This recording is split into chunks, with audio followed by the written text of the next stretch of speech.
in this race is the top independent rider. International circuit. It's been a long wait.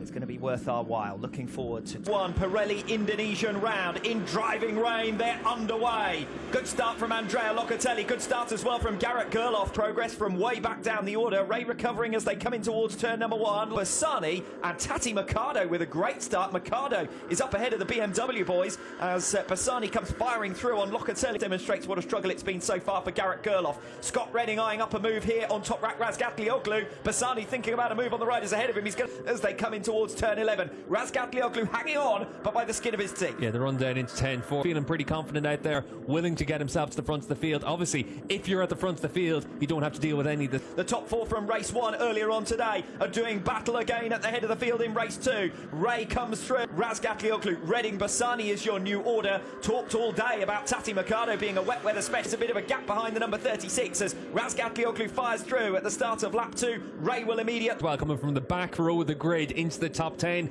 and the Japanese rider, he goes well in wet conditions. He has ever finished. Jonathan Ray out in front. Razgatlioglu second. There is Mercado. Leader Jonathan Ray. Razgatlioglu, Redding, Bassani and Van der Mark right with them. Yeah, and for Van der Mark, always goes well in these conditions, considering wet weather had been one of the weaknesses for him, but he looks pretty strong at this stage, willing to make those moves. Obviously, John Ray, Redding, Razgatlioglu, Bassani and Van der Mark. Van der Mark now within striking BMW package underneath him. Redding also looking good at this stage.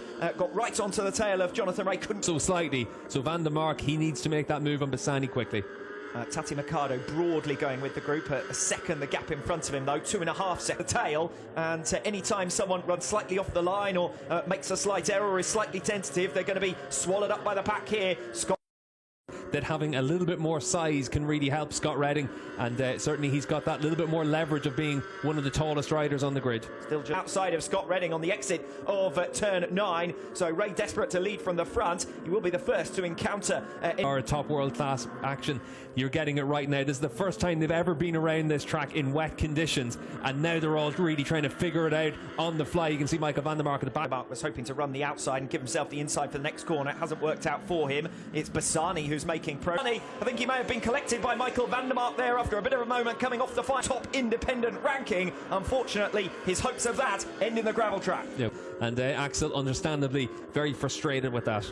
Well, Garrett Bassani was looking good. He gets moved out of the way by Razgatlioglu, and here's going to be the moment for him coming off the final turn. And he does get collected. Entry and...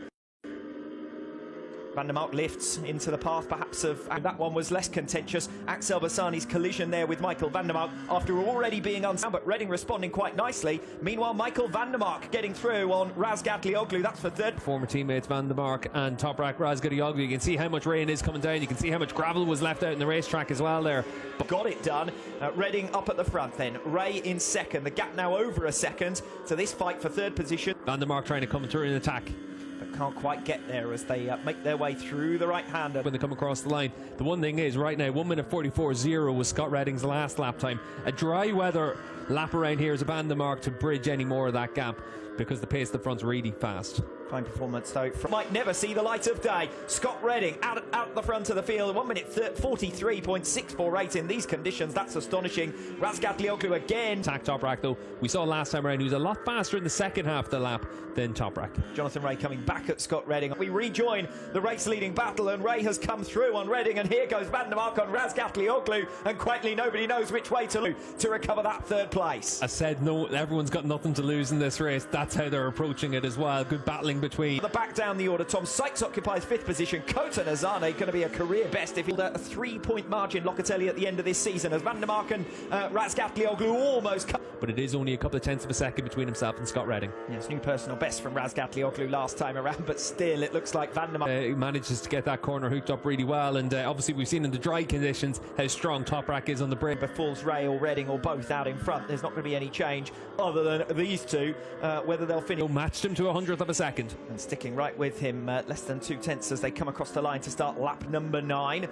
So Van der Mark recovering that third place. Yeah, Nozane behind us has lost a lot of time last time around. Got picked off by Gates still with, big slide there for Toprak. He's using the curves in down the road. Here he is on board the number 66.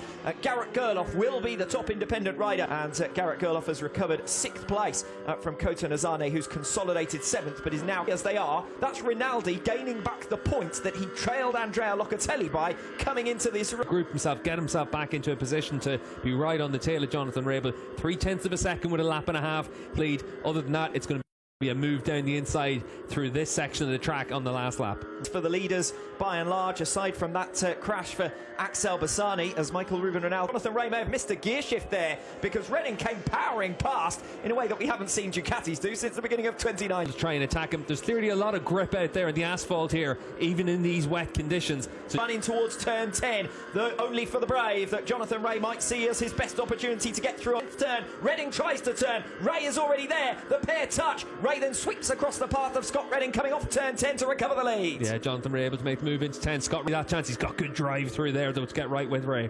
Scott Redding did leave the door open. It was wide enough for Jonathan Ray. Haven't seen any further information about that, but focus on the lead battle. Redding through on Ray. Has he overcooked it? Yes, he has. To Toprak Razgatlioglu at the end of a run of 6 consecutive seasons, but he is demonstrating just 7 seconds back. Toprak Razgatlioglu over the line for 4th position. Tom Sykes rounds out your top 5, 11 seconds back. Garrett Gerloff with 6th position. Then it's Kota Nazanes. He's over the line in the end for 12th position, but most importantly, across the line to finish off his World SBK career, but at the front of the field, his long-term rival Jonathan Ray picks up another race victory to say after it. Well, Redding tried his own luck on the final few turns, but Jonathan... Difference between us, but a podium for Scott Redding on his sign-off from Ducati, and you can see for Toprak, he'll be pretty pleased with the battle he had with Michael van der Mark all the same. Toprak Razgatlioglu wins the championship by 13 points, so nobody can say anything about one world title.